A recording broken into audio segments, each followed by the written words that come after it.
Recording. Hey, this is Jeff with a how to review exclusively here on the chain. I want you guys to join me for today's video as we discuss smart contracts. I think this is a really important topic as really we're going to see smart contracts getting into the mainstream really soon. We want to talk about what they are, what they do, why we need them. Now, before we get started, I do want to remind you to like, subscribe, make sure you hit that notifier bell so that you're notified every time we drop a great video like this one. So let's get started right now, and I think it's going to happen now. And now, the HODL review with Jeff on the chain. Bam! All right, that was a really nice short intro. I do want to give a quick shout out because this video is going out to Wen Mullet. So Wen Mullet, this one's for you. You gave the recommendation. You wanted us to talk a little bit more about the significance, importance of the smart contract. Before we get into smart contracts, however, I do want to talk about coffee a little bit. This is another coffee by Death Wish. Go check it out. You can find them on Amazon. Death Wish coffee. This one is called Valhalla. It's a nice dark roast. Quality is outstanding. We've got, look at this. As soon as we start this, phone starts ringing. But it's a dark roast, but it's really nice. Not too heavy, not too bitter. It's just kind of perfect. Anyhow, so let's get into smart contracts. First, what we want to talk about is let's define the smart contract. So I went to Investopedia, grabbed a little segment off of Investopedia in terms of what a smart contract is. So let's define it. A smart contract is a self-executing contract with the terms of the agreement between the buyer and seller being directly written into the lines of code. Now, this is important as we start, identifying how does the blockchain really facilitate business transaction. So the code and the agreements contained in the code exist across distributed, decentralized blockchain network, blockchain network. So this is interesting because within the blockchain, there's certain elements of it that are going to be automated, and it's going to be outside of the normal process, which through that automated procedure is good. Now within the code, those automated features are going to self-execute as certain measurables are hit. So beyond that, though, each individual transaction is also then trackable and irreversible. So part me, part Investopedia there. So continue with Investopedia. Smart contracts permit trusted transactions and agreements to be carried out among disparate anonymous parties without the need for a central authority, legal system, or external enforcement mechanism. So, in other words, let's summarize. It's a contract that uses blockchain technology to allow really two or more parties to enter into a contractual agreement where all the terms of the contract are predefined, again, within the code, as we read in the definition, and it allows for a full transparent transaction, which is also then limiting the need for a lot of individuals and hands to touch the process. So where are the normal breakdowns within a business transaction? The human element. So if you can take that out and have executables as certain measurables are hit and it's automated, that's awesome. So for each action, there's going to be a direct counteraction. So if for instance the product is shipped, then the deposit is released. When the goods are delivered, the balance is paid for. So there's specific terms, conditions, timelines that are all built into and baked into the code of the smart contract, and each term of the contract must be met in order for the next step to be executed. So now, why do we want to use a smart contract? Now, most contracts and agreements have multiple layers of centralized authority that are needed to complete a transaction. So what are the centralized authority elements? Attorneys, banks, logistics, meaning the shipping element. Those are just a few elements. Then you have the other individuals, the two parties in the contract. Now, in the traditional legacy approach, it's many times it's needed to actually bring all of the parties to the table. Now you don't have to sit around a table. You can do it over nowadays a Zoom chat or conference call or what have you, but everyone has to be involved in order to establish the contract, but also then manage the contract process from initiation all the way through completion. Now, by using the smart contract, you might still have your attorney involved to sign off on the contract terms, but once it's all put into the smart contract,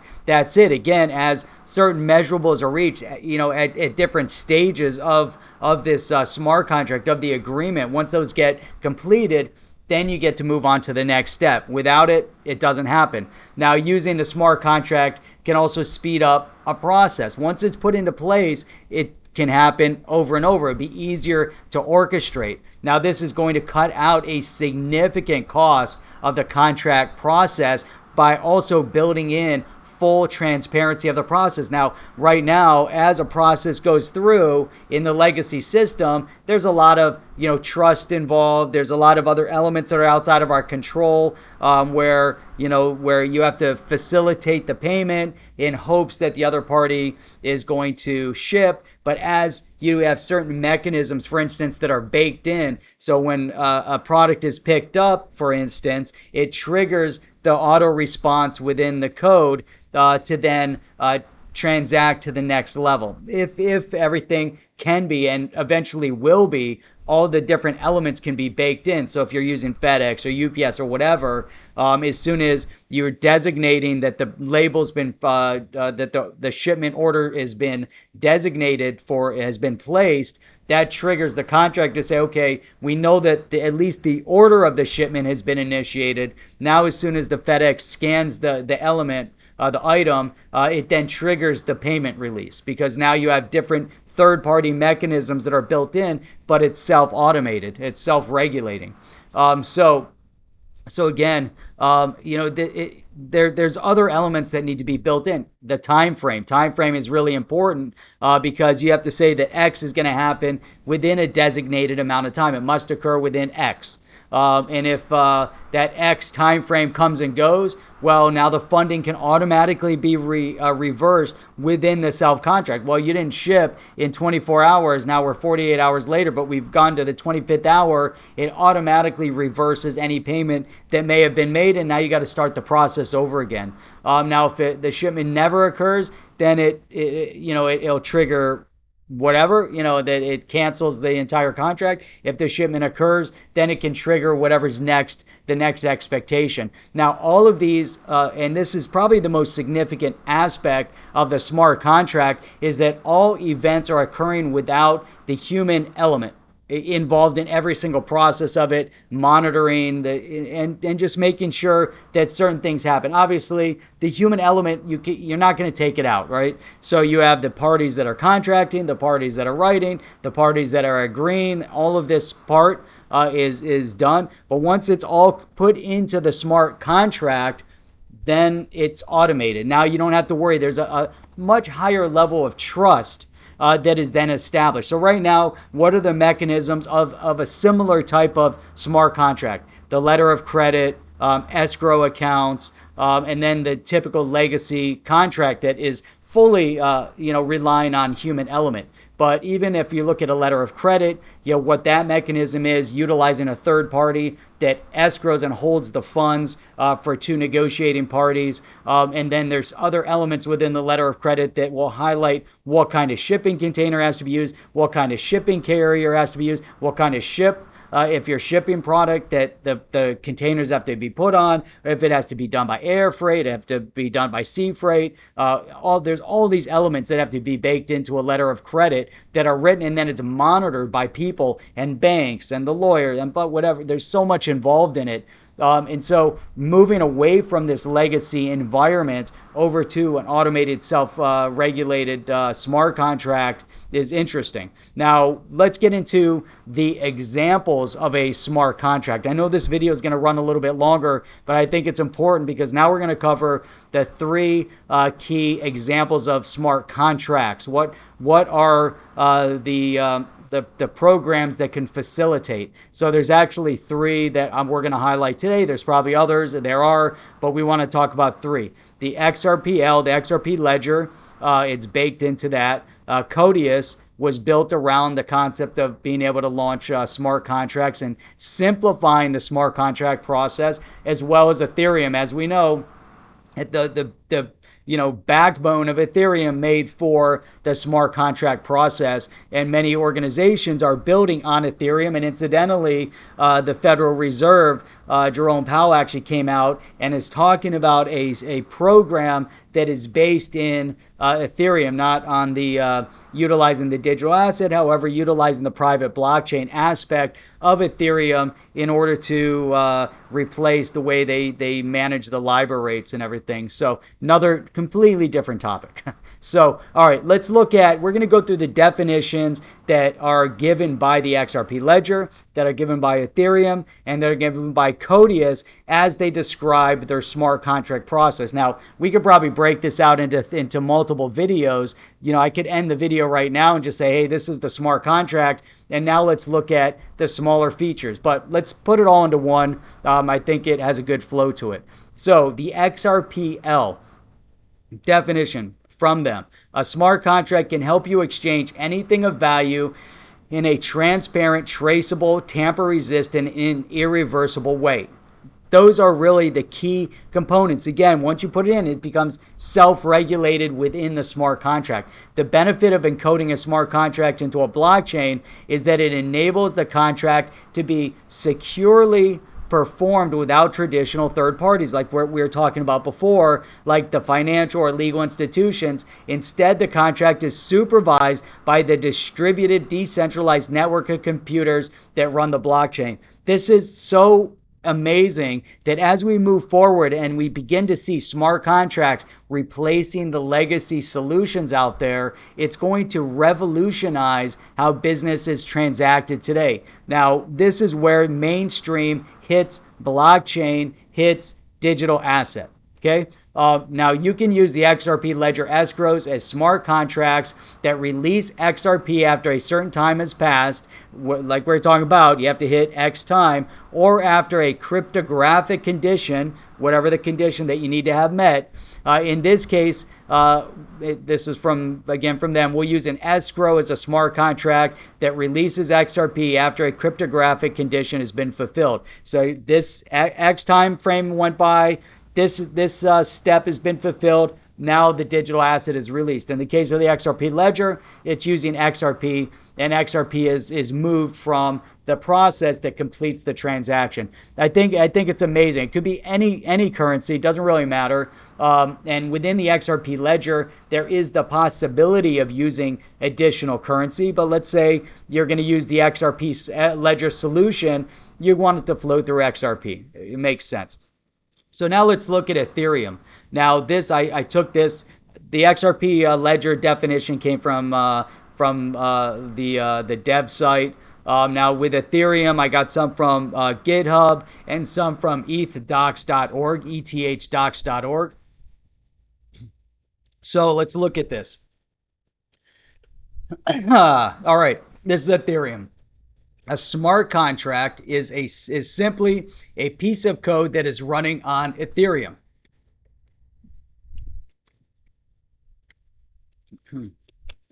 Why is it called a contract?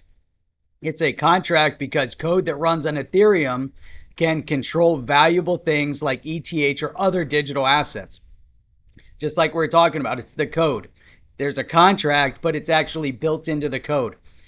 Smart contracts are typically written in a high-level language. So on Ethereum, There's a couple different languages. One of them is Solidity, but in order to run, they must be compiled to the low-level bytecode that runs in the EVM. Once compiled, they are deployed on the Ethereum platform using a special contract creating transaction. Whoa, okay. So now we're getting into the technical aspect. They're throwing in a lot of terms and all this stuff. We don't want to get too deep into it, but let's break it down simply. They're all basically saying the same thing with little variances. Within Ethereum, they're using EVM, which is Ethereum Virtual Machine. Now, to understand that, Ethereum is a programmable blockchain, but rather than give users and this is from their definition, give users a preset or a set of predefined operations like Bitcoin transactions, Ethereum actually allows users to create their own operations of any complexity. So it allows the customization of your process. In this way, it serves as a platform for many different types of decentralized blockchain applications, which is interesting. So the fact that they really created a nice structure. So there's a lot that can happen within the Ethereum framework, which is why you see a lot of altcoins that are built on the Ethereum software as well. But overall, in terms of a smart contract, they built in or baked in flexibility. However, there are some limitations in terms of language, so it has to be very specific. And what we're going to see when we get into Codius is something interesting. Now, within each contract that is then put together, these smart contracts within Ethereum, they're identified by an Ethereum address. Now, that Ethereum address of the contract can be used in the transaction as the recipient sending funds to the contract or calling one of the contract's functions. So again, if you're going to call a function as you go through the process. So again, this is all pulled out from their GitHub and their ethdocs.org, and we're breaking it down. So contracts only run if they're called by a transaction. A smart contract in Ethereum is basically executed because the transactions were initiated from what they call an EOA. But again, there has to be a process. If there's a breakdown in the smart contract process, the whole thing is basically terminated and it's reversed. So if you go through the process, now it's no longer reversible if you hit the certain measurables. So again, within Ethereum, it's the same thing. If you don't hit the measurable, then it terminates the process. As long as you can complete the transaction, it'll execute. The transaction executes, moves on to the next step. Now, what's an EOA? Within Ethereum, they have two types of accounts. They have an externally owned account, which is controlled by private keys, and contract accounts, which are controlled by their contract code. Now, a contract can call another contract that can call another contract. The way they phrase this, a contract calling a contract calling a contract. So there's a lot of different phases within the smart contract. It can continue. It can keep on going pretty much indefinitely. Everything is triggering another set of triggers. But that first contract that executes, it has to be done. And here it's saying it's done by a transaction from an EOA, which is the externally owned account. So there has to be an initial, but once it gets going and starts flowing, then it can all be done within the contract accounts, and each contract can then trigger another one. I know it's a little complex. Maybe I'm not explaining 100% clear, but that's the point. It's the triggers. So and this is an important aspect of what they pointed out here as well, that kind of fits our narrative of everything we're talking about. But contracts never run on their own or even in the background. Contracts basically are dormant. They're sitting there waiting. They're waiting for a trigger. So the contracts, they lie dormant until a transaction triggers their execution. So that transaction would be, I sent the deposit. The deposit then triggers the allowance of the shipment to be processed, to be requested. Once the shipment is requested, then the smart contract is working and waiting for the execution of the final payment to transfer once the shipment gets picked up. So triggers, execute, waiting for another trigger. Now these are going to happen directly or indirectly as it may be. Now, it's interesting because the fact is that a transaction the whole process has to execute. So each part of it has to execute. If there's a breakdown somewhere in the middle, then it is then terminating. So here you have the full process will only then be recorded if all the executions are successful. So you have to go. So in this case, you have a successful termination means that the program executed without an error and reached the end of the execution. So a successful terminate, you went through the whole process. There are no errors, there are no issues. But if there's an error, if the execution fails, then everything fails and everything gets rolled back as though you never even started. So that's important. So we put the deposit, the shipment doesn't occur, it rolls back.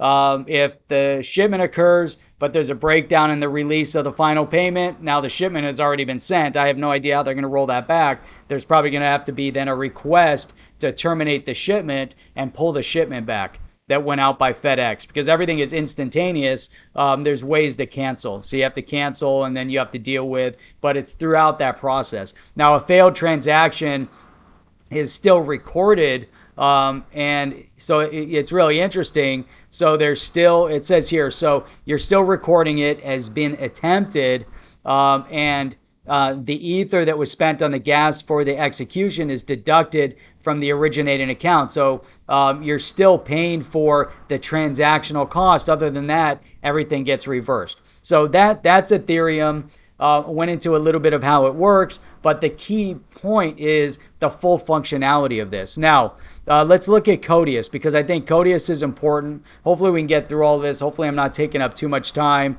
in the recording process here. Anyhow. So, all right, so let's get into this. So Codius, and this is from Codius.org. Smart contracts are programs that encode the logic, conditions, and outcomes of agreements and automatically carry out the specified terms. Translating agreements to code is relatively straightforward, but the code must then be executed in a way that all involved parties can trust. So it's easy for them to build it. They can use multiple languages, but still the process that is going to have to be documented so that every party involved, and there could be multiple parties involved in this as well, that also is a reason for the smart contract. When you have more than two parties, it helps facilitate when you automate. Now, Codius is a platform for securely executing smart contracts and other types of smart programs. So it's interesting, Ethereum as well can also have certain programs running on it. Codius doing the same thing. But these smart contracts are so critical in many transactions that occur in business. There's probably other things where the smart contract and the smart programs are going to come into play. So now smart contracts run on Codius, and this is interesting. So they hold assets in one or multiple math-based distributed ledgers, such as Bitcoin, XRP, etc. Collect information from any source connected to the internet. Important. Can be written in standard programming languages. Important. Unlike with Ethereum, there's really only two.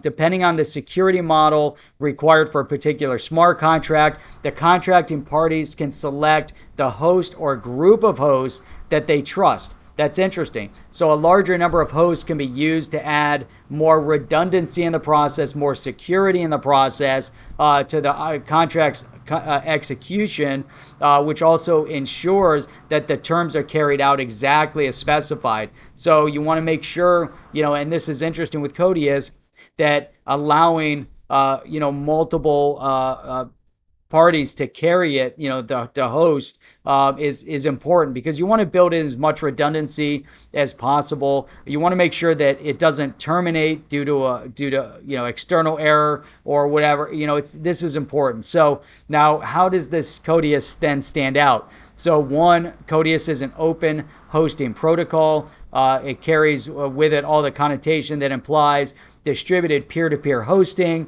and third-party verified smart contracts. So it's in this open source P2P kind of environment, which is important as we start looking at it from a decentralized mechanism. And if you look at like a letter of credit or an escrow, there's always a third party in the middle that's holding the funds in order to build the security and trust amongst the parties that are negotiating. So here you're utilizing a solution that is establishing that trust mechanism, for all the different parties. Now, we mentioned any language. So Codius hosts run code via hardware-isolated virtual machines referred to as pods. This means that developers can develop their code in any language that they want. That's great. So it makes it easy to use. So this is now the open source. Anybody can use it. It's kind of like what Windows did, allowing Windows to be put on any computer versus what Apple did, which they obviously limited to their own computers. So it'll be in any language, then configure a pod on Codius host with an environment that it can run in the code. Now, freedom of payment method. Codius hosting payment infrastructure is provided by the Interledger. The Interledger really allows, for a lot of, flexibility.